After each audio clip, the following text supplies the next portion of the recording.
Достар, баршаңызға сәлем. Бүгін сіздермен аяқ қақсағанда болмаса ауырған жағдайда халық емімен қалай емдеуге болатыны туралы айтатын боламыз.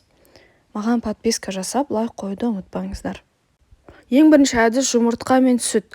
Жұмыртқаның қабығын жақсылап ұсақтап, үйде ашытылған оған сүт қосасыз. Жақсылап араластырып, компресс жасайсыз. Компрессті 1 сағаттан артық ұстауға болмайды.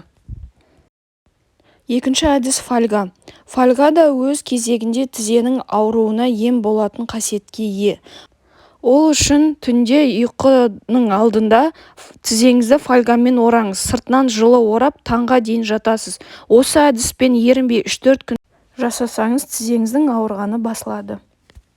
Егер тізеңіздің айналасы ісініп ауыра бастаса, сарымсақ майының көмегіне жүгініңіз. Ол үшін 300-400 грамм сарымсақтың қабығынан тазартып, блендермен ұсақтайсыз.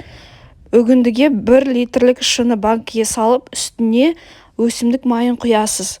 Ыдысты күн тимейтін жерге қойып, күнде 1-2 рет қозғап араластырып қоясыз. Шамамен 2 аптадан соң езбені сүзіп аласыз.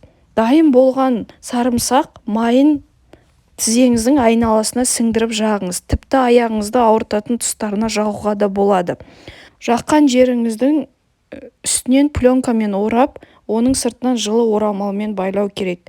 Емді түнде жатар уақытта жүргізесіз. Осылайша таңға дейін жату керек. Бұл емді 1 рет жасағаннан-ақ оң нәтижесін байқайсыз.